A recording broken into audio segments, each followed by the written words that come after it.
We are live and welcome to the Cities Shoptalk Sports Show, broadcasting to you from the beautiful state of Virginia to all of you all over the world. This is what I can say about today's show. We have a very, very jam-packed, exciting show for you today. We have guests literally waiting in the back virtual room, ready to talk with the fans and give you guys a really good show today. First, let me start by just getting this show started the way that we always start it. We want to thank you for joining us in another episode of our brand of dysfunctional camaraderie. And as of now, this shop is open. And I am your host, Big Law Lawrence Johnson. And I have my co-host here as well. I'm going to give you a few seconds to get our opening monologues going for everybody because we have people in the virtual backstage. So let me get you going, AB. How are you doing today? Let's go ahead and get this party started. Hey, as you know, Tuesdays are crazy for me, so I have not sat down since I got home, but ready to have a fun, full show tonight. So I'm excited for it. Absolutely right. Looking forward to it. Thank you for coming on. And this is going to be jam-packed. We also have a very special guest as well. Chad Wood. What's going on, Wood? How you doing, Coach? How are you doing today? Thank you for coming on. What's your opening monologue today? Good. I'm glad you think I'm a guest speaker, but I'm not. I'm here every week. But now I'm eating crow, and I'm proud to eat crow. Well, so maybe that's the new Chad Wood. So it is. You are a special guest because this isn't the same Chad Wood. I've turned my Skip Bayless duties over to Ethan. So, yeah, okay. I'm back on the positive train now. So I've been wrong and proud to be wrong so far. Hopefully it continues. Sounds good. Sounds good. Ed, how are you doing, Ed? Thank you for coming on today. One of our other co-hosts as well, a resident writer. I'm doing reasonably well. I think I am anyway. You're good. As far as I know. Happy to be here. Excited about the guests. I did note over the weekend that a couple more coaching vacancies became available. I'd be curious to see what happens there. But I did notice that six of the 8 top 25 teams are no longer in the poll, if I'm remembering that correctly.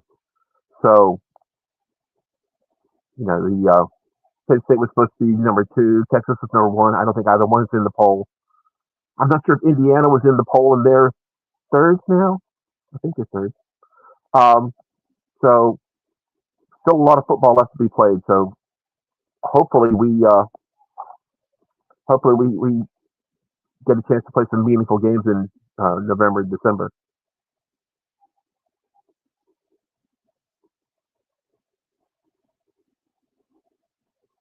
Well, it's been a little bit of a time since we've had that opportunity to play, during having some meaningful games in December, late November, December time frame. So, that is a benefit to the Wahoos as well. So let's go ahead and let's get this thing started. I am going to bring in our first set of guests of honor. Let me go ahead and bring. I'm muted before we bring him in. Let's make sure. Yep, everybody have all our mics muted because we're going to get this get our guest in the house here. First, we're going to bring in. This is Mike Gibson. Hey, we're bringing in Mike Gibson in the house, and then we also have Nina. We have Nina Carter in the house as well from the Valley Hues. Everyone, this is the core members of the Valley Hue, a few of them, and they are joining us today to talk about the tailgate and some things maybe you didn't know about how special this tailgate is and what goes on the grounds whenever there is a home game at UVA. So what I'd like to do, if anything, is give you guys just a little bit of an opportunity to intro yourselves to the fan base. So this is Nina Carter. I guess if Charles is the godfather, what does that make you? The goddaughter? I guess. Yeah, so we have the goddaughter in the building. Nina Carter. Yeah, Nina Carter, the daughter of Charles Carter, who's the godfather of the Valley Hoos. Yeah, well, I guess she's the heiress to the throne, as we would say. Yeah. So how are you doing today, Nina? I'm doing great. It's been some busy times at the hospital, but doing great. All right. Well, thank you for coming on today. And like I said, there's a lot of cool things to talk about with the with what's going on with the Valley Who's. You guys have been a staple on the grounds at the University of Virginia for quite some time. And before we get too deep into it, let me bring in my man, Mr. Mike Gibson, into the building. Let me go ahead and get him on the line and let him give his intro as well. Let's go, Mike. Let me bring you on in here. How you doing, Big Law? You hear me all right? I got you, brother. There you are. You on the line here. We got All Mike in the house, one of the original Valley Who's. That's right.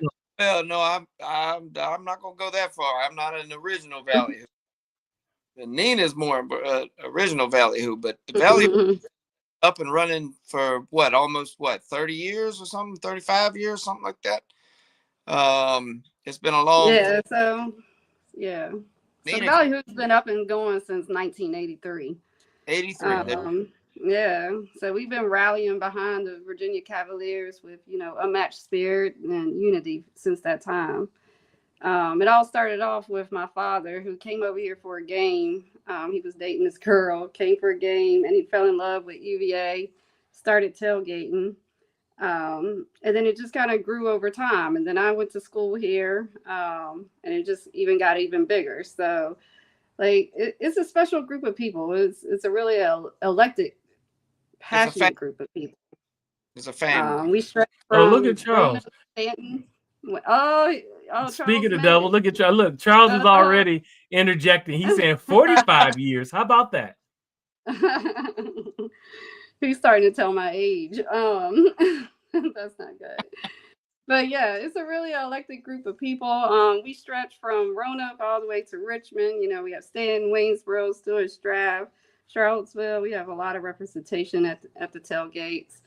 And I've just seen it grow over the years. And my daughter's grown up in it, and now she goes to UVA, and now she's bringing her friends back to the tailgates. But we've also seen it, grow with having former athletes come back, alumni come back, and I'm gonna let Mike talk about the tailgate experience and what it's meant to him and how he's seen it grow. But he's really been pivotal in ensuring that it gets set up correctly.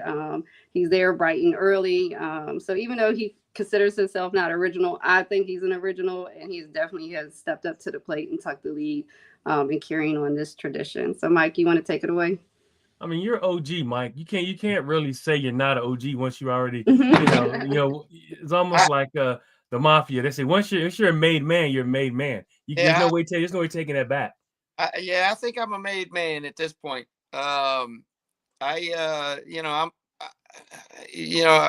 known Charles for a long, long time, and Nina, and I want to make sure that we did things, well, and all those things. So I always show up real early in the morning, even for a 7 p.m. game. I'm there at 7 or 8 o'clock in the morning to make sure that we got everything set up correctly and all that, so that we can put on a good experience for anybody that comes by. And of course, we have our regulars and that sort of thing, and they're kind of used to how we do things and that sort of thing. But we're always ready for new people to come by. And usually when we get new people, they have such a good experience that they want to get season tickets the next year. And then they come the next year and they become part of our group. And that's kind of how it goes. And it's been that way. I think I've been with the Valley Who's now for 14, 15 years, something like that. I'm not really keeping track, but it's been about that long. But the experience itself is a family atmosphere. We all are family. I've referred to the Valley Who's for a very long time as my football family. Some of them I see, like Charles and Nina, I'll see them outside of football season, but some of them I only see during football season at the tailgates. And that's my family, my football family. And I'm kind of integrating my wife into that culture and that sort of thing. And that's what we're doing. But we always have lots of food, lots of good, companionship of people. at every tailgate, it's always a different experience, but it's always family friendly, and it's always, it's always nothing but love, UVA love. You know what I mean? So Absolutely. Yes, sir. So we typically have a cigar bourbon bar. We have a store with Ballyhoo's apparel. We have set menus set out for the season. We have different cooks come in from time to time, and we have different entertainment come in, and this is what makes this homecoming special. As you'll see later on in the show, while we're here today, to express our gratitude for our talented Billy Mack, who will be coming. But yeah, so we're up to like 54 season tickets this year. We've gotten to, I think, almost 60 season tickets for the Ballyhoos. So it kind of waxes and wanes, but we typically stay in the 50s. So it's a pretty large group. And like Mike said, it's family oriented. We have we got to do a shout out to Big Dave, because I think he started the tradition of the toast. So we always have to have 1 or 2 toasts per game. And Larry has been really pivotal in stepping up to the plate, and Mike on that, of saying the toast. But yeah, come out to the Ballyhoo. That toast is pretty cool. Let me ask you this, Nina, and maybe Mm-hmm. you can provide, it doesn't look like Larry's going to be able to join us today, but maybe you can tell us about the connection to the players. Sure. Yeah, and that way we can So get that out there. Larry Simmons was a former football player for UVA. And it was just, his story is so crazy because he didn't know that we were tailgating. We're from the same area. Him and I went to college together. And he actually heard through the word of mouth back at home, which is Stanton for us, about the Ballyhoo's tailgate. And so then he found out it was our tailgate, and he started to come. And then he started to bring, former other UVA, I'm not sure going to say football players, but athletes, because we didn't have basketball players, and all kind of other athletes come. And they've joined us. And I remember a podcast, one of the former players had quoted saying that the Ballyhoos really provided a level of support for the athletes when coming back to the Charlottesville area. And so that just kind of really warms my heart, that knowing that the Ballyhoos doesn't just only serve the Valley, but it actually serves our former athletes, and they look forward to coming to the tailgate and reuniting with their peers. And I'm happy to be part of that. Absolutely. Well, I can say we really appreciate you guys coming. And I'm going to ask you, Mike, you being part of the Ballyhoos for as long as you have, are you, I guess if Charles is the godfather, are you like his consigliere? So you're kind of like his right-hand man. You want to make sure things get set up. Is that kind of how it goes? I think I'm maybe have fallen into that role at some point. Okay. All right. So if Charles sleeps in, he goes, Mike has it. Mike's going to make sure the tents get up. He's going to make sure the food gets put Charles out. Sends us diagrams. He sends us these little sketched out engineered diagrams of what tent. This tent goes here. This tent goes there. I'm surprised he ain't got the footage on there quite yet. Like, he is just really specific in how he wants things. And don't let us have it like not in line, because he's gonna let us know. Well, and let me ask. It's all for a reason. It's all for a purpose, and it's so I get there early. I'm not the only one that gets there early. There's another group of our guys that get there. Sometimes they get there before most of the times they get there before I do. That's our cigar guys. But so shout out to them. But yeah, we get there. We can make sure that everything's set up and ready, to put everybody where we're supposed to be, and figure it all out. Sometimes we have different sponsors. We've had local breweries and stuff come in the past. So we have to make sure that we make room for, whoever's coming that might be new or different from our, average tailgate. And this weekend we have Billy coming, and that's amazing. So we're going to make sure that we accommodate Billy in every way he needs. But that's the thing. We get there really early. I think I'll probably be there at 7 or 8 in the morning. Game time is what, 6:30, I think, p.m. Mm-hmm. So 6:30 p.m. That's right. I'll be there at 7 or 8 o'clock in the morning, make sure that, that everything is going the way it's supposed to go and all that, and make sure everything's good. Take care of any issues that might come up. But most people won't show up till, much later, noon or even after that. But yeah, that's kind of my role. Okay. Yeah. All right. And let me ask you this, Nina. If that's it, what is your role, Nina? I don't Princess? Just princess? Just princess? Okay. I got you. I got you. I just had to I ask think my that. role has been setting up the live entertainment for the last couple of years, and we try to identify a couple of big tailgates um, and to see what we can pull. Like we have some other surprises coming for the Virginia Tech game. But yeah, I think that's been my role. Charlotte has been really pivotal in ensuring that the setup gets correct as well. So I just do want to give her a shout out because it takes a Absolutely. lot of time and energy. But yeah. But hey, and Big Law, let me just add, because she's not going to shout herself out, but Nina deserves a huge shout out because she is probably the number one person putting in all the work.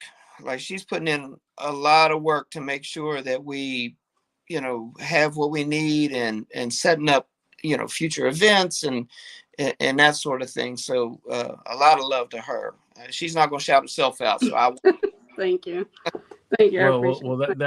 That's the way it's supposed to be. She's humble, but also, she didn't have a choice. She was born into this life. She was. Isn't that what they say? Yeah. So this is what I'm gonna do. We're gonna bring in our guest of honor, Billy McMullen, and Billy is actually has a special event coming up for this homecoming week here at the University of Virginia, and is going to give everyone on the grounds a show. But this is what I can say really quick about the Valley Hoos. Every time, I didn't do it this year. I would do a competition for all the tailgates. The Valley Hoos are one of the most successful tailgate winners when it comes to the event, when it comes to setting up, and it comes to winning the award at the end of the year. So shout out to them from Cities Shoptalk. But let's go ahead and get our guest of honor in the building. Let me get you in. Got my man. Let me get you on here, Mr. McMullen. If I can get this thing to act What's right. up, fellas? What's going on, Billy? Can y'all hear me? Can y'all see me? Yes, I can see you, and I'm trying to get you on the screen here. For some reason, the thing wants to act up a little bit. Give me a second. Give me 1 second here. There you go, Billy. I got you in the bottom right corner. How you doing, buddy? What's up, y'all? How y'all doing, man? Hey, how you doing, man? Thank you for coming on today. And this is a joyous occasion. Of course, this is homecoming for the University of Virginia. And what I'll do is I'm gonna let Nina, because I got us all up here on Brady Bunch style, and Nice. I'm gonna let Nina introduce you, Billy, and kind of talk about what's the special event that we have coming up on the grounds. Being that Nina is the event planner and that's her specialty. So take it away, Nina. Well, you didn't caught me off guard. So yeah, I know y'all hear the music behind y'all. This is my guys. We just practicing. Y'all put us a band practice. What's going on? I don't know if you guys hear the music in the background. You caught us a band practice. Yep, yeah, we hear him. yeah, we Sounds hear good. it. We hear it. So yeah, I'm going to introduce Billy Mack. He'll be coming to the Valley Hoos tailgate for homecoming. What a special treat! Former UVA football player, and alumni, and he has done just amazing things post graduation, from playing in the NFL to being a speaker for many conferences, and I believe real estate too, right? Right, Billy? Yeah, real He estate is and just a jack of advisory. all trades, and now he is stepping into the world of music. And I'll let him share his story. Larry has shared his story with me, but I'll let him share his story of how he got to music. But he's just a jack of all trades and just a really talented person. And I am glad to be having him come to the tailgates and perform and making homecoming special, because we really need this, UVA alumni and just the football in general. So, Billy, take it away. You got it.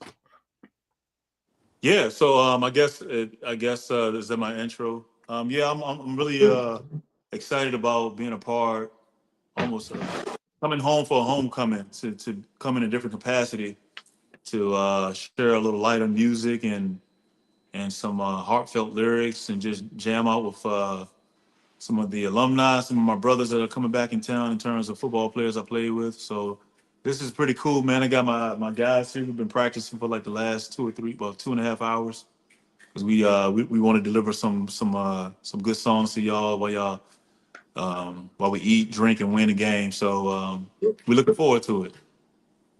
Very cool, Billy. I tell you, we really appreciate you coming on the show and also coming back home.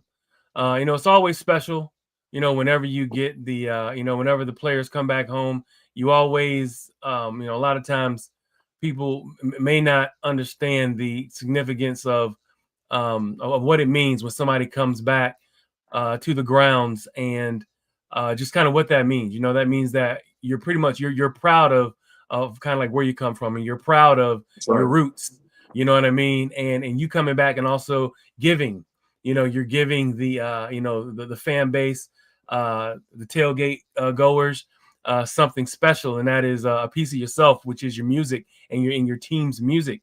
So I have some questions we're going to ask you, and I'm going to just kind of get into it and just kind of wanted to ask you, how did you pick the University of Virginia? How did you become a Wahoo? We're very interested in hearing that story. You know what? All the major events in my life, I never chose it. It almost felt like it chose me, and I was chosen for it. So I'm out of Richmond, Virginia. Went to Henrico High School, and then I had a chance to go to the prestigious Fort Union Military Academy, which was postgraduate year. And I was coming in to up my SAT, ACT scores and get some recruitment in terms of like just having somebody to see me. I mean, I had a pretty good recruitment in high school, but they sort of fell off towards the end. And so I went to Fort Union with John Schumann, Coach White, and put in a lot of work, and it worked out for me. The story goes that even though I did get some recruitment at at Fort Union, they were Division II, Division I AA, and lower 1A schools, and I was like, man, I just felt like I was big time. I felt like I needed to be in a big spotlight. But Hofstra University was the last university on me that was about to go big 1A and play against some good talent. And they basically said, hey, we want to offer you. And I say, I'm taking it. And I called my mom and I called my dad. And I was like, hey, listen, y'all, I'm coming to Hofstra University. Now, in hindsight, I could not see myself in Manhattan, in New York, in Manhattan. I couldn't see that. No way, no how. But they were the last school, so I was like, hey, I want to be a part of this. And my mom and dad was like, look, just get home, come home, talk to us first.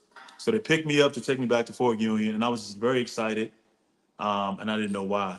Now, all the while behind the scenes, a lot of the coaches at Fort Union and some of the players, they're like talking to University of Virginia, like, hey, we got a good receiver here. I think you guys need to check him out. And they would just never really recruited me.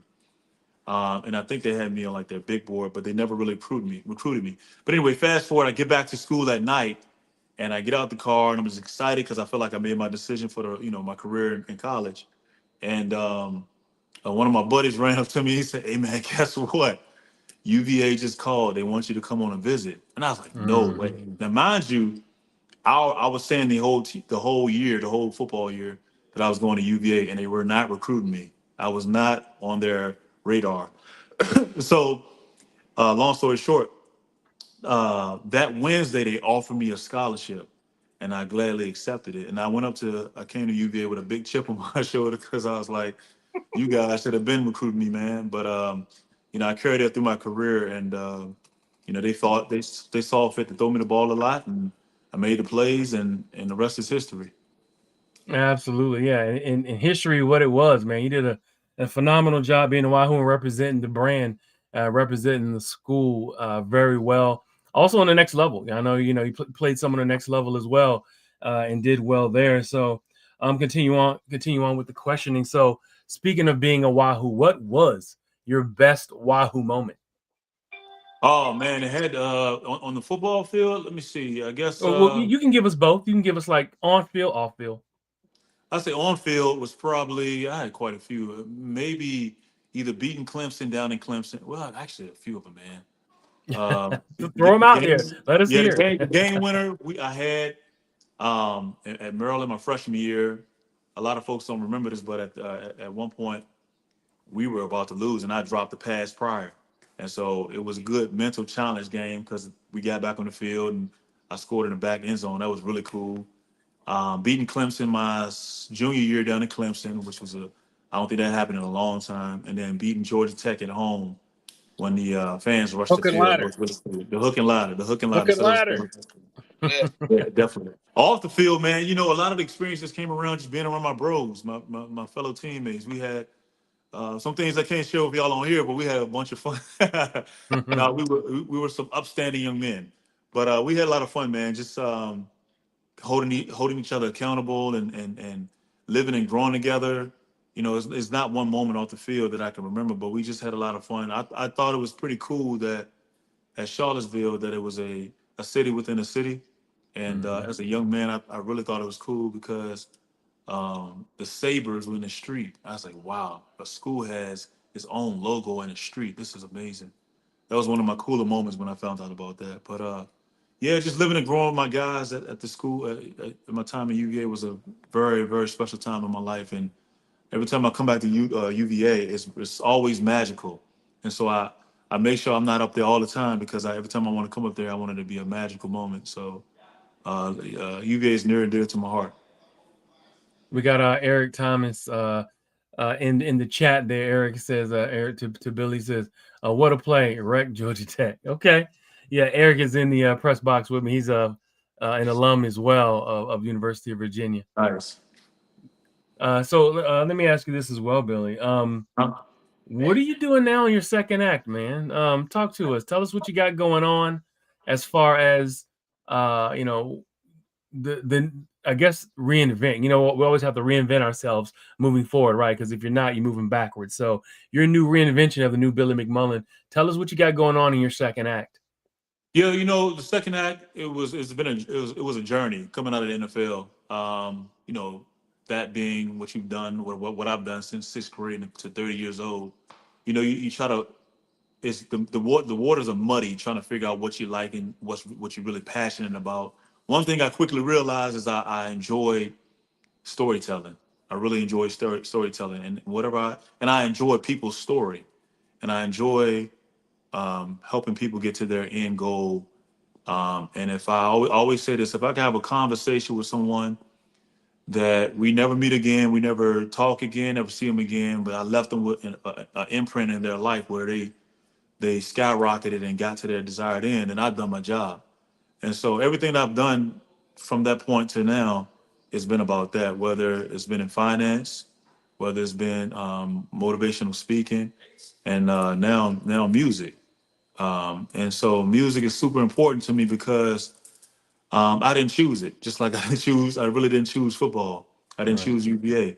It sort of happened with a tragedy, the way music happened. And I'm gonna tell you, I grew up in a musical family, and my sister sings, my cousin sings, everybody on my mother's side sing. Even my mother, her and her sisters and my uncles used to travel around singing gospel music as a motley singers. And so I grew up in the choir, and I grew up around music all day long. But I was not.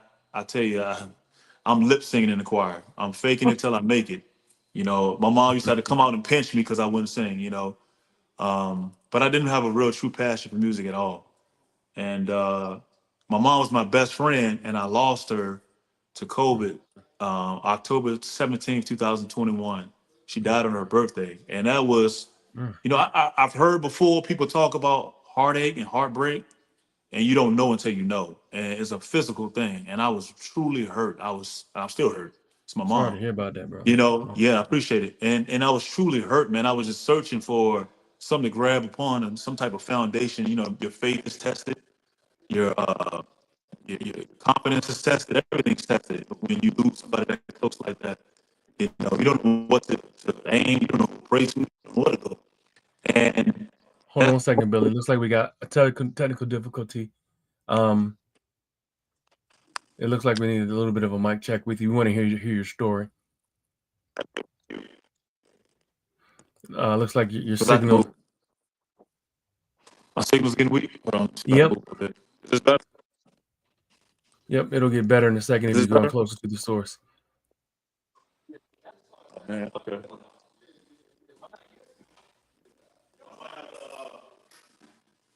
I might have to go to my car. We out here in the country, so is this better? Or no, I have to go to my car. All right, go ahead and try it again. Is it? I can go to my car if I need to. Can y'all hear me? I think it's okay. Let's try it now. Go ahead. If it's not, I can go to my car. All right, let's try that. Let's try that because we gotta hear your story. But yes, everybody, that's Billy McMullen. He's going to continue his story here. He's actually going to the next room, going to his car so we can get us a little bit of a better signal. But how about that, everyone? Inspiring story from Billy McMullen, and also, like I said, coming back to the University of Virginia to do a concert at the Valley Who's tailgate. Now, if you ever have been to a Valley Who's event, you will know that it's one of the premier parties on the grounds. And they pretty much have everything there. The food's phenomenal, always has been. They have a bourbon bar with probably about 50 bottles on the bar, not to mention a cigar bar. They got cigars everywhere. Just always have put on a premium event for the fans, viewers, and listeners of Seven Cities Shop Talk at the Valley Who's tailgate. And of course, like I said, they are a two-time winner of the Seven City Shop Talk Tailgate Cup as well. So this is always an event. Looks like Billy, he's going to come back in. He just popped out. So as Billy comes back in, is there anything that you guys, maybe AB, you want to ask Nina about the Valley Who's or Chad? And hello, Amy. How are you doing? Thank you for coming in as well. Hey guys, how are y'all doing? Thank you for coming on. Thank you. Hello. Is this better? Yeah, that's better. All right, we got Billy back. All so right, let me put some lights on here. Yeah, we out here in the country, man. So it's not a lot of good signal here. Okay. All right. Yeah, let's definitely want to. So yeah, go ahead. Got me? All right. Yep. Oh yeah. So what I was saying is, I lost my mom, and about a year later, like on some, I guess the best way I could say it, like on some Field of Dreams. You guys ever seen the movie Field of Dreams? Yes. Yeah. So it was basically, I guess you were waking out my sleep, and I just heard, I just felt like something was different, and I got up and I heard something very plainly, and I just got up and I just started praying and meditating. It was like I know what I heard. I heard the same thing when before my football journey. So I heard it and I prayed and meditated, and I was like, well, I don't know what to do with this, and essentially what I started just getting ready for my work day, and this is like 4:30, 5 o'clock in the morning, and I don't get up that early. So yeah, I got up and all these musical tunes and lyrics start pouring in my head, and I'm just the whole day just writing lyrics, and I couldn't believe it. I was like, this is funny. Like, I don't write music, I don't sing. I play around with singing, but at that time, I learned something that day that, I was just open to receiving whatever was coming. And they were coming in the line of stories and a line of, just different things. So I called a couple of my buddies. I was like, look, man, I got these lyrics, there's music. I want to put something down. I want to do something in the studio. And it went from there from doing something in the studio to like seeing if I like open mic, and then to see if I can sing on the stage, and it just started growing from there, you know. And it was healing to my, and it still is healing to not only my spiritual life but my mental life, you know, and also my physical life. I mean, I played football for a long time, and you know, you get stiff, you get sore, you just try to work through that, and you know, being able to move around again and do things that you're really passionate about helps out, and you know, playing the guitar helps with your fingers and things like that. So it's a holistic journey for me. It's a very passionate thing, but it's a very healing thing. And I'm the type of guy, if I feel like I'm being healed, I feel like I got something to say and I want to share it, screaming from a mountain, then I think everybody can use, you know, something I have to say and take away and have a better life, man, and feel better about what's going on, man. Because y'all know, like I know, this life is tough, and music is a healer, inside and out. So that's why I use it. And that's sort of the journey. And I gave y'all the quick version. Yeah, you know, music has always been for spiritual healing as well. Some people need it for different reasons, you know, but yes, absolutely from the healing standpoint, I'm with you on that. So if you had to categorize your sound, your type of music, what is Billy Mack? Also, I got to get your top 3 artists that maybe you follow as well. So let's do that first. Give me your top 3 artists that have influenced you to bring the Billy Mack out of Billy McMullen. You want to start there? Yeah, man. You know, I'll say this first. D'Angelo, who was just wild, man. He just passed today from Richmond, Virginia, man. I was one of the hugest fans. I'm sure he had a lot of huge fans out there. And I love the fact that he could do so much, from a piano to the drums to the guitar, change his voice. He can sing all the parts. All 3 of his albums were totally different, like totally different. Like you're talking about from Brown Sugar to the second album to the third album, and I loved it. And I get stuck on the album, I get stuck on the song. And so I haven't even sat down today to like really realize that one of my heroes is gone. And I had a chance to chop it up and meet with him because he's from Richmond. So at one point, like, we used to go to the same person that do our hair, and it was so cool sitting in the back just chopping at him, talking to him, having a conversation with him. Real down to earth dude. So him, Chris Stapleton. I love the soulful voice, the range, the fact that he can play guitar, his sound. I love all of that. And he just does so much with his voice too. And my third person, John P. Key. I don't know if you remember John P. Key, but he's a gospel singer. Now, I can't sing like John P. Key. I'm not saying I can sing like none of these guys. But this dude, he can do like falsetto out of this world. So, you know, I grew up listening to him. He was one of my favorites. So I guess out of all those guys, you know, they influenced me. And I would say if any group influenced me, it's probably Drew Hill, because I used to just try to mimic, you know, singing like them, but it didn't sound like that. It was, you know, I tried my best. Yeah, you said Drew Hill. That's one of my favorite groups. I've seen them probably close to 10 times, honestly. I can see you probably doing the dance too. Tell me what you want. Ain't no doubt about it. I know you are. Look, brother, 5 steps. You are. Right? 5 steps, yeah. I know. Let's go, man. And you say you're from Richmond, so I'm a huge fan and advocate. I'm from the 757, but Mad Skills is a big proponent. Has always been somebody out of the 804 who's always been a big influence on me. And you know, right along there with, like you said, D'Angelo. I'm a huge Questlove follower. You know, D'Angelo and Questlove are super tight. You know, they produce those albums together. So yeah, man, you know, rest in peace and God bless his legacy. D'Angelo passed away today. So so your sound, Billy, give us your sound. So, you know, I'm a huge Prince fan too. So Prince is kind of like funk and jazz, and, you know, talk to me, man. Give me your what Billy's sound is like, Billy Mack. You know, I don't truly know yet. So it's such an early stage of the journey. But I tell you what, You know, I didn't grow up listening to country. I didn't grow up listening to blues. Really, I ain't no southern rock. Little classic rock here and there because I'm an '80s baby. Mm-hmm. So '70s, '80s. But I was gospel, R&B, rap, and not even a lot of rap, but you know, more like the I was around Outkast times, so I would Mm-hmm. say the real rap. But it's Mm-hmm. funny, man. When I started taking this journey, my songs, my stories, all started coming out with more of a country vibe, a country soul vibe, a bluesy vibe, a little rock in there too, a little southern rock. So, and I got some funk. So the way I write a lot of songs, so it goes across the board. But I would say more like a country soul, and not the super traditional. You know, it's more of a Western vibe. It's a mashup. It's a mashup, but it comes out. Every song comes out like it need to come out, and that's the best way I can say it. Um, but Maybe not so it's bluegrass, but maybe some no, it's not maybe necessarily bluegrass.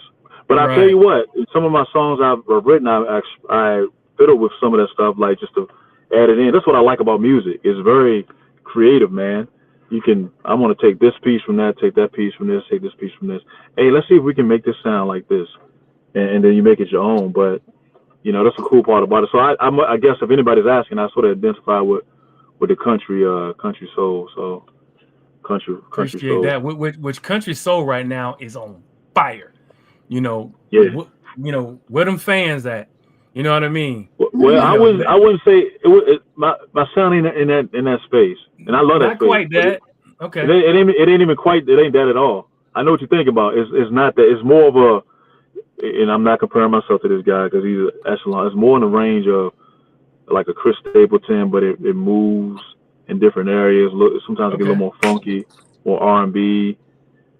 But it's not necessarily. And like I said, country soul, which is still, I think, still being defined for what it is. Because I heard somebody else say country soul, and they didn't sound like the where they fans at. But the Like biggest piece of that. Shabuzi. I was about to say even Nah, Shabuzi. it ain't Shabuzi. It ain't that Shabuzi got either. more of a Western flow, a Western country flow. Which I like Shabuzi. I think I like what he's doing. But yeah, it's just whatever the song calls for, I do it, and I don't try to stop the creativity. And so Awesome. that's what's cool about it. Awesome. If it's okay, would you mind if any of the hosts ask you a question? Yeah, that's fine. All right. And I Let me. gotta get back soon to the guys. They Okay. looking at me crazy right now, but I'm listening. All right. So let's go ahead and get Wood in here, and let's be a little hasty with it, squad. Wood, go ahead and ask Mr. Billy Mack a question, if you would. Hey, man. Hey, what's going on, Wood? Can you hear me? You Yeah, I got can hear you. you. Hey, one of my best childhood memories was the old hook and ladder. So props to you on that. But if you had to, me being a high school coach, if you had any advice to young players coming up that may not make college D1, may not make the league, what advice would you give kids these days as far as being a teammate and life in general? Shoot for the stars, man. I always say I mentor a lot of kids, whether it's football, normally athletes. Shoot for the stars. But what I mean by it is the kid has created. They have to glean from other folks, of course, but your vision is your vision. I was called slow. I said I couldn't catch, too skinny. The glasses, I was always the last pick, and they were like, "He ain't gonna make it." All the cats in my neighborhood were better athletes than me, and I was the one that made it. Cause I was like, "Yo, I'm shooting for the y'all can't stop me." So that's the first thing. I, as a coach and as a mentor, I always ask them. I never tell them what they can't do. I say, "What do you want to do? How far you want to go?" And this may sound crazy. The kid can be 5'2", 120 pounds, and he want to go to LSU. Guess what I'm gonna tell him? Well, all right, if you're gonna want to go to LSU, I ain't gonna stop you. You shoot for the star. I'm gonna evaluate you where I think you should go, but don't let me stop you. I'm gonna give you an order. All right, if LSU is your dream school, that's your dream school. You work like, you play like, you look like LSU, wide receiver, running back, lineman, whatever it is. But I'm gonna give you not a fallback, but a full plan. We're going for LSU, but we also want to have these schools ready. And so there's no plan B, it's only plan A. So shooting for the stars, because when you do that, you don't limit a kid's ability. I was a late bloomer. I bloomed late, like 11th grade. That's when I really hit the scene. So if I would have listened to all the cats said I would have made it, I'd have been at, and no offense to these schools, but I would have been at Virginia Union, J. Sargento, somewhere like that, because they said I wasn't good enough. So that's number one. Number two is put that work in, and you can only put that work in if you really meant what you said, that you wanted to go to LSU, and your work is gonna I should say your dream is gonna come to fruition based off your work. And so, a kid I've seen kids. I've seen a cat that came to UVA, and I call him out because we praise him. A guy named Monahan, doing really well for himself now, and he played receiver. He walked on, and this guy, he'll tell you, he didn't have a lick of ability, but that cat went hard every day. Mad respect to him, man. And the defensive backs, the linebackers, to tear into him, he would come back every day. We started calling him Rudy, because he would not give up. And so he lived out his dream to be a UVA. So my point is, like, that's number one, and I think that should be the top thing. And when you work hard, that means you're putting a plan to it. And then if the kid believes it, let him go. And then that'll trickle into other things. Look at me, man. I'm a freaking singer now. Like, who would have thought that guys be looking at me like, you singing now, bro? Like, what's going on? You singing country music? Yes. And I'm enjoying it. I don't look at limits, man, especially when I'm passionate about something. They be like, look, I'm gonna tell you other story. This is hilarious. So it ain't just come out like I think I got a pretty good voice, but I've been on stage when I fumbled the whole touchdown. I mean, it was horrible. And I mean, the people looking at me like I'm in a predominantly black club or my open mic singing a rock country song, forgot all the words, off key. I can't hear myself, and I knew it was bad. I sat down, and this is recent, y'all. I sat down, and the girl beside me, she was a nice little girl. She said, "Man, you got a lot of heart." She didn't say heart, but you got a lot of heart to be in the club singing that song. I was like, "Yo, I bombed it." But guess what I did? Right after that club, I left early, and I went to a karaoke, and I sung the same song, and I hit all the keys. I remembered all the words. I was like, I ain't stopping. Guess what I did when I came back to that club? I sung the same song. So my point is, like, if it's passion, the kids gonna understand that this goes into all your life, man. If you got a dream and you really believe that you've been called to it, no one should be able to stop you. It's just what it is. Let me come to you, AB. So I can take one more question because my guys are like back here, like, dude, we got to get home to our kids. All right, go ahead, AB. What is the most impactful thing a coach has ever said to you, and which coach was that? Coach Hawkins from Henrico High School. He was my 10th grade coach, my 11th grade coach. And I was sort of drifting. I didn't know what I wanted to do. And he asked me what I wanted to do, if I wanted to play basketball my 10th grade year, my 11th grade year. And he said, he brought me up to varsity. And I was a scrawny kid. I could barely, I'll tell you, I was sorry. But I was like, why is this dude bringing me to varsity? I should be going on a JV. He saw something in me. And then that summer before my 11th grade year, like I told you, I was a late bloomer. He grabbed the all-metro team, the paper from the all-metro team in the Richmond Times-Dispatch, and he showed me the paper. And he said, your name going to be on here this year.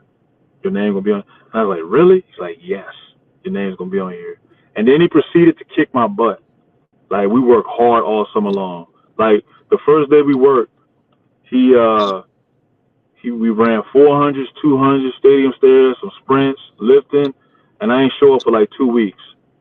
And then when I came back, he was like, it was funny because I came up with all these excuses like, hey, I had to watch my little sister, I had to do this. And he was just shaking his head. He didn't say anything, he just shook his head. I was making these excuses. Then everything just got silent, and he's still shaking his head. Then he said, hit the track. And we did the exact same workout. And I learned something that day. I said, oh, shoot, this is how hard you got to work. But to your question, though, the main thing he told me, I started believing. He's like, yo, you should be on the you're going to be on the all-metro team. And lo and behold, that year I ripped it. And I was on the all-metro team. And we talk to this day. That's my guy. And he's the first one that really saw, like, oh, this kid can do something. Imagine that when he got me, I was slow, scrawny, I could barely catch. My pads didn't fit. I'm like 6'100", about $120, with size 15 shoes. I mean, I'm looking goofy out here. And he saw it and he believed it, and I started to believe it too. So Well, yeah, but I appreciate y'all, man. We definitely appreciate you coming on, Billy. You want to give your handles and how they can get in Yeah. contact with you, viewers, listeners? Yeah, so I'm mainly on Instagram. So as Instagram is at Billy Mac Speaks, at Billy Mac Speaks, and on Facebook I think it's just Billy McMullen, but I don't really use Facebook. I commend y'all who do use Facebook because I'd be overwhelmed. I was like, hey, that button, how many buttons does Facebook have? But I know I sound old right now, right? Hey, what button? Let me put my glasses on. Let me see what button works. Nah, but friend request. What's a friend request? Nah, but yeah. So at Billy Mac Speaks on Instagram, and that's my main social media. Awesome. We appreciate you coming on, Billy. I know you got to get to practice, and I will see you Saturday as everyone else will. Thank you for your time, and congratulations on your journey. Good luck, brother. Thank you. Hey, I appreciate y'all. All right. All right.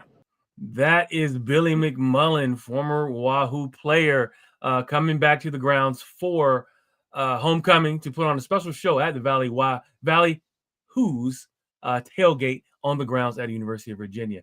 Anything else you guys would like to add, Nina and Mike, before you guys, before we go ahead and continue the show? We're going to go ahead and get some of our picks in. Anything you'd like to say before you guys get out of here? I would just like to thank you, Lawrence, for allowing us to be here in the first place and putting us on and shining the light on our tailgate and our group and Billy, obviously, for coming to the tailgate and that sort of thing. I really appreciate it. I know Nina does too. I know Charles does. No problem. So I just wanted to say that. Appreciate that. No problem. Yeah, absolutely. And I echo what Mike said. And Billy is set to perform at 4 p.m. on Saturday, but you're more than welcome to come earlier. It would be lots of games, food, fun, food, and fellowship. Absolutely. Awesome. Tailgate will be up and running at 8 a.m. All right. Thank you, guys. And we'll see you Saturday. Thank you for coming on. And we will see you at homecoming. All right now. Thank you. Thank you, guys. Much love, That guys. is Nina and Mike from the Valley Who's joining us this week. That was awesome, guys. How you doing, team? Are we ready to do our predictions for this week for this game against Washington State? We can do a little bit of talking as well about what the Wahoos have coming up. I'm going to go ahead and start with AB. AB, kind of give me an idea and tell me what you think about this game, this homecoming game. Number one, are you going to be there? No, I don't think I'm going this weekend. I'm not sure. It's JMU homecoming. My best friend is trying to get me to go with her. It will be the first homecoming that I have been to since, I'm going to probably say like 2014. So, because I'm always at UVA. So right. I miss going to my homecomings a lot of the time. So I'm not sure. I'm still on the fence. Plus, I think we're planning to go to Duke because Chad wants us to go and get us all together. So I think Mom and I are planning to make that trip to Duke. So I think we'll probably try to save now so we can have fun later. But no, I don't know if he's still watching too. I wanted to give a shout out. I saw he commented. Donnell Spinner, he is from my hometown. And Donnell. Donnell, you know that he is so passionate about about UVA.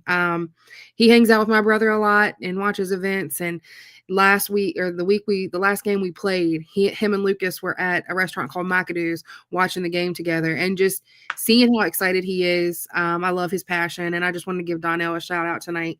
But that's really about it for me right now. Okay, let me go and bring you in, Ed.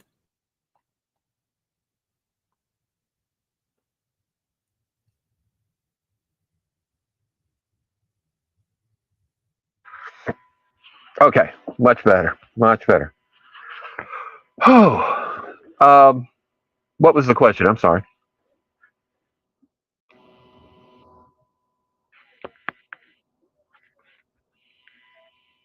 No. What do you give our chances as far as the team winning? Oh, Washington State. Hopefully this isn't. Hopefully we get the second and the third string in. I'll say that and leave it at that. Um, this is a game that we should win handily. Uh, we'll see.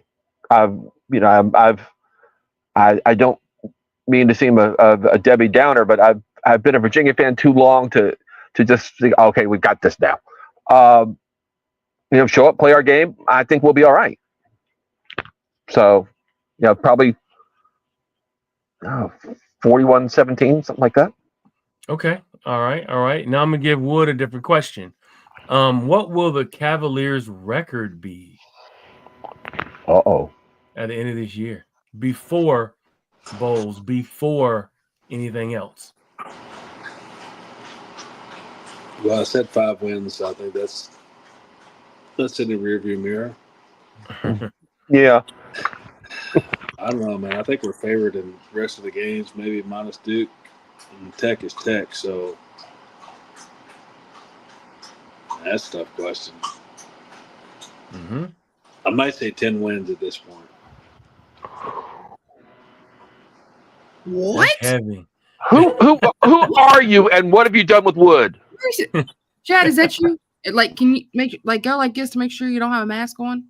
Like, I mean, Chad, blink twice if you're being held against your will. You're being held against your will, right? $30 million changed my opinion. Okay. Wow. Understood. We may win out minus Duke and Virginia Tech is Virginia Tech, so I'm gonna say 10 at this point. Okay. You All have right. just doomed your team. by the way, we are a 17.5-point favorite for this game. Wow. But he has just doomed your team. You're whistling past the cemetery, lady. Just don't. So give me Amy. Let's go ahead and get your prediction as well. For the game. I think that UVA is going to win this game like 45-7.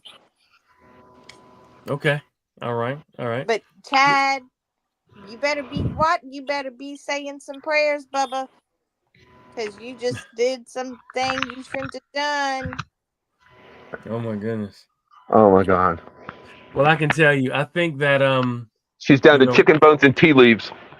Well, I think with what we've been seeing, with the team, it's definitely a welcome change with what we've all been seeing. So, we just gonna keep riding this wave, man, until it crashes, and hopefully it crashes with this team winning out at the end. So we had a very full show, and believe it or not, we're still right under an hour. So as we are under an hour, let's go ahead. If you guys want to, let's go ahead and give our closing monologues. I can give you the rest of your night back. Does that sound good? Can we got to do score predictions first. Oh gosh, yeah, I'm sorry. That's right. Well, AB, that's why you're here. Keep everybody straight, especially me. Law must have a hot date. No, yeah, he's ready to go. Like he's got 1 foot out the door already. Keys in his hand. Come on, we gotta go. Do we need to do the blink twice for you too? Like, this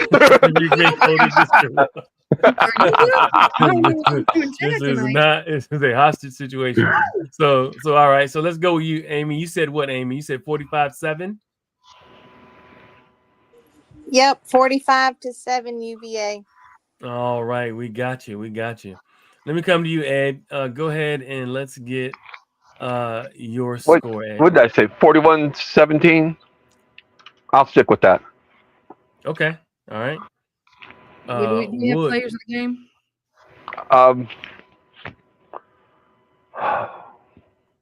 going to go Jamari Taylor again. Jamari Taylor. Okay. Wood. Oh, Amy, hold on. Amy, let me get your player of the game. Who's y'all's running back? Jamari Taylor. Yeah, you got 3 good ones, actually. Who are they? Jamar Taylor, You can't trade for any of them, so give it up. Xavier Brown, and our kid from Idaho who had the 97-yard run against William Mary. The Idaho kid. Harrison Whaley. Yeah. All right, I'll pick the Idaho kid, but listen, this fantasy, I do not like this at all. I mean, the person I was matched against, his daggone, he didn't even have a quarterback, and he still beat me. Oh, It's man. ridiculous. It's just a bad year for Tech football all the way around. This ain't got nothing to do with Tech. Yes, it does. Jaden Daniels fumbling the ball last night, throwing interceptions. God almighty, it was horrible. It was. But the Mariners beat the Blue Jays twice. Mm-hmm. Right. That's good. Let me come to you, Wood. Give me your prediction, score prediction. Or did you already give a score prediction? Give us your player of the game. 38-17 Virginia, Chandler Morris. Chandler Morris. Okay. Let me come to you, AB. Player of the game and score prediction. So it's homecoming. I'm saying 52-24 UVA. And I am going with Cam Ross. Okay. Wow. That's pretty strong. Okay. This is different. I'm going to the other side of the ball. I'm going with my linebacker, Cam Robinson. Oh. And the score is 39-13. That's what I'm going with. I think that the defense is coming. I think they're turning the corner. And they showed a little bit of that last week. And actually, Cam Robinson probably was the defensive player of the week for the Wahoos anyway, with a touchdown, a turn, and for a touchdown and 10 tackles. So we got that covered as well. So let's go and get our closing monologue started. Amy, let me bring you in. Looks like Tech's trying to recover, even though, they're playing some tighter games. What is your closing monologue for the evening? Well, I will be in Charlottesville tomorrow for a meeting, so y'all better watch out. Stay off the sidewalks. I'll be there all day, so just watch out. And I just hope the Redskins beat Dallas, because if they don't, we're never going to hear the end of it from whoever that person is up in the corner impersonating Chad Wood. Right. Speaking of Wood, let's go ahead and bring Wood in. Let's get your closing monologue, Wood. Hey, the offensive line's getting healthy. I'm eating crow, so I'll continue to eat crow. BPI, how are you going to prepare it this week? What's that? How are you going to prepare the crow this week? I know you've had it chilled. You've had it fried. I'm fried this week. You're fried. Okay. Deep fried? Yeah. He's going to dip it in House of Autry. Roll it around in House of... Babcock called me about the BPI job this week, but I don't want it. Can't afford the pay cut? Oh, my gosh. Ed, come on, cow Ed. patties for me to take. Go ahead, Ed. Let's get your closing monologue. I don't know if anybody is aware, but baseball is still on. There was a crazy play last night that I guess points up why I love baseball so much. Two unassisted. It's grounding into a double play.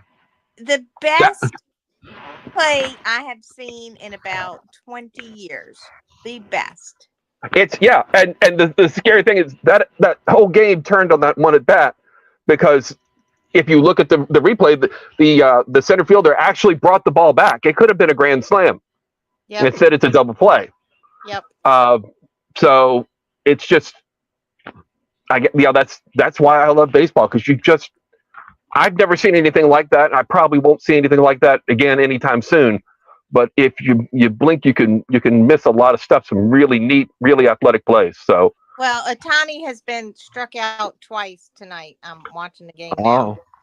Amy, you got money on him? Amy's the ticker. I have money. The sad thing is, I used to go Dodgers. Brewers tonight is what I did. Oh. Yeah. Well, it's 2-1 Dodgers. Yeah. Yeah, I know. Mhm. Not So looking what you got past it, but for your monologue, AB? so completely off of UVA. What a weird football season it is for the pros. I mean, the same team who got their butts kicked by the Saints turned around and beat the Bills last night. I usually love seeing just teams dominate, but for some reason, like this year, like being able to see no team is fantastic. I mean, there has been ups and downs all season. This has made football season so exciting. Now, it's not good for betting and it's not good for Betting's fans. been awful. It's awful. He's been so bad. I did hit a ticket for a couple hundred this weekend, but man, it's so bad. It is so bad. Roma Dunze kind of screwed me, and James Cook. James Cook last night screwed me out of $550. So Wow. I'm so mad about that. But because I had Dawson Knox, him, and Caleb Williams on a ticket together for anytime touchdown, and I boosted it and put $10 on it, and it would have paid out $550. So thanks, James Cook. However, this is just really fun. I mean, I'm enjoying seeing it. I'm enjoying seeing the wins and the losses and the ups and downs. I hate seeing my team lose like they did last night. That was god awful. But Brutal. outside of that, it seems like I have nothing to be ashamed of because everybody's losing. I mean, Wait a minute. The Raiders actually won this week, so credit that's where great. credit is due. See, that's what I'm saying. That's what I'm saying. Like, That's how crazy it is. The Raiders are winning. yeah. I mean, this is the craziest NFL season I've ever seen, I think. But How Dallas do? I love seeing it. I'm loving seeing like a lot of the, it was last week, but Cam Scatterbo, man, like him and Jackson Dart, shout out to them. Great game, making That for boy great, ain't Frat right. boys. great. They call them the great frat football. boys. Yeah, He ain't right. it was so funny to me. I saw a meme that was like, never in my life outside of Joe Burrow did I think that I was going to see so much amazing caucasity or something on, and it was just funny to me. I was laughing. Is that a word? Caucasity? Oh yeah, Caucasity? It is? yeah. Caucasity. Damn. It's the white version of audacity. So, We're good at that. but but it's just fun and fun to watch, and I'm loving football right now. Like I said, I hate it for my bets and I hate it for fantasy, but what a fun time it is for football. So that's all I have. Absolutely right. Same here. It is fun and it is horrible for bets, but it's fun because we're 5-1. That's what's fun for me. I've been covering this team, like I said, for a long time. Been watching them a lot longer than that. But this is outside of the year Bronco took the team to the Orange Bowl to be a 5-1 with the arrow pointing straight up. And they haven't even played their best game yet. They haven't even played where the offense is totally dominated and the defense has totally had a dominating game, scoring twice like they did last week or 2 weeks ago. So this team still hasn't put that game together. And also with the special teams with Cam Ross or whoever's returning the ball, returning the touchdown. I'm looking forward to seeing what this team can truly be. And I said it early in this year. I said, why not the Wahoos? Let's dream big. They got the finances behind them, and apparently they did a great job. And maybe not picking the best talent in the portal, but they picked the best talent for this coaching staff because these kids are tuned in to what the coaches are saying. They're listening, they're learning, and they're executing. That's all we can ask for right now. And then the last piece is fill the stadium. You got a 5-1 team, fill the stadium. We only got 3 games left, guys. Let's make it happen, team. Let's make it happen. But I got to thank all of you for hanging out and spending some time with us. It's been a blast. Shout out to my folks from the Valley, who's Nina and my man Gibson. Then, of course, shout out to Billy Mack, who's going to be on the grounds this weekend for homecoming, putting on an incredible performance. Check out what he's got going on in his second act. I think he's going to blow the roof off of the platform out there, and I'm looking forward to seeing what he does. But thank you all for hanging out with us. But as of now, this shop is closed. Phenomenal evening, phenomenal show. Thank you, and we will see you. Well, I will be there Saturday, and I'll see you guys out there Saturday if you're out there. Thank you, guys. We love you.